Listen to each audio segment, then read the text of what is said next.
না না না, আমি আর তোমাদের চাঁদা দিতে পারবো না। তোমাদের চাঁদা দিতে দিতে আমি অতিষ্ঠ হয়ে গেছি। তোমরা 7 দিন পর পর এসে টাকা নাও। তুই চাঁদা দিবি না মানে? ওই ওর শাটার নামা। এই শাটার না বাবা নাই, তোমাদের জোর জুলুম আর চলবো না। তুই চাঁদা দিবি না মানে তোরে কিন্তু একবারে ফেলাই দিমু। এই তোমরা কিন্তু বেশি বাড়াবাড়ি করতেছো, আমি কিন্তু আইনের আশ্রয় নিবো। আইনের ভয় দেখাস? আইন আমাগো পকেটে থাকে, পকেটে। স্যার ওনার ছেড়ে দে। তুই আবার কিরা? ওই স্যার স্যার, এটা আমার আব্বা। আব্বা তুমি এই জায়গায় আইছো ওকে? এখানে না আসলে তো তোর আকাম কুকামগুলো দেখতে পারতাম না। জাহিদ, তোরে নিয়ে আমার কত স্বপ্ন ছিল, তুই আমার এই স্বপ্নগুলো ধূলিসাৎ করে দিলি।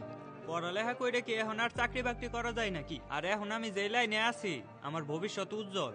তোরা যে লাইনে গেছস এটার কোনো ভবিষ্যৎ নাই, এখানে শুধু ধ্বংস।